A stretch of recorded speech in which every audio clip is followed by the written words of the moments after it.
So I was kind of shocked that I had read 11 books in July, but I guess I did in August too, so maybe this is just how much I read now in the summer, in this season of my life. So let's talk about them.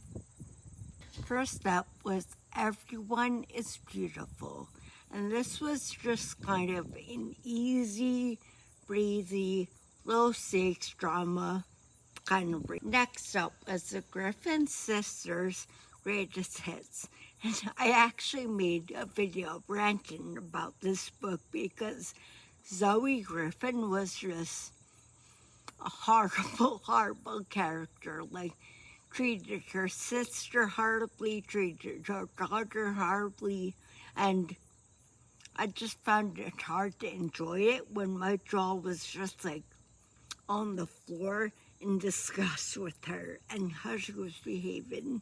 Next, I read Ripe, which was about a young woman in San Francisco who works in tech, who characterizes her depression as a black hole, which I felt was very apt, and it's dealing with a possible pregnancy.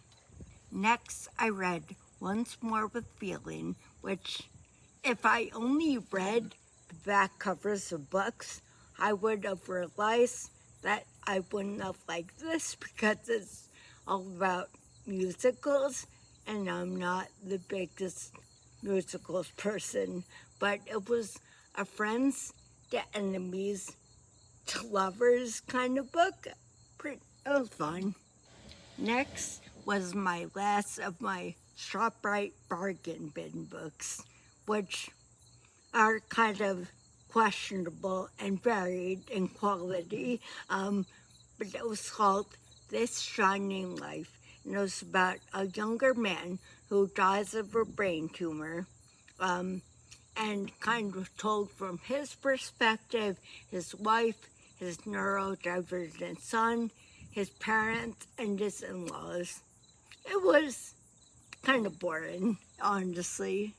Next, I read The Anti-Heroes, which was about two friends who are in a cafe when it's robbed and then join a group called Fearless Inc. to kind of deal with that and get stronger or whatever, and they wind up with a group of ragtag friends from it. I don't know if this is just a me problem, so feel free to say that, but whenever a book mentions something modern like TikTok, I'm just instantly taken away from it. Anyone else? Just me?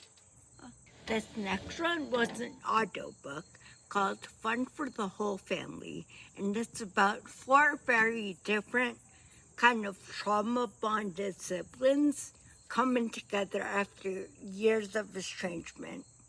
The best part, it was narrated by Lauren Graham. Next, I read Parakeet, which is about a young woman who's kind of followed by her deceased grandmother in the form of a bird. And this just solidified Marie Helene Bertino as an auto-buy author. Next up was Dead of Summer, and this was my first arc from Storygraph. This was about a wealthy, shady family using their wealth to do shady things in their community. Next, I read Migrations, which is about our narrator, Franny, who's on parole, who joins a ship to follow the migration pattern of nearly extinct birds. I really, really love this, but the end reveal of her, the murder plot that put her on parole, just felt a little flat to me. They kind of hyped it up and it was, I don't know. And finally, I read A Long Petal of the Sea, which is a historical fiction that takes place from the Spanish Civil War up until the 90s. Our main character, her husband or not husband, they're not married yet, her lover winds up dying in the Spanish Civil War, and she's pregnant and marries his brother in order to flee to Chile on a boat captained by Pablo Neruda to just start a new life. And it was really beautiful and interesting.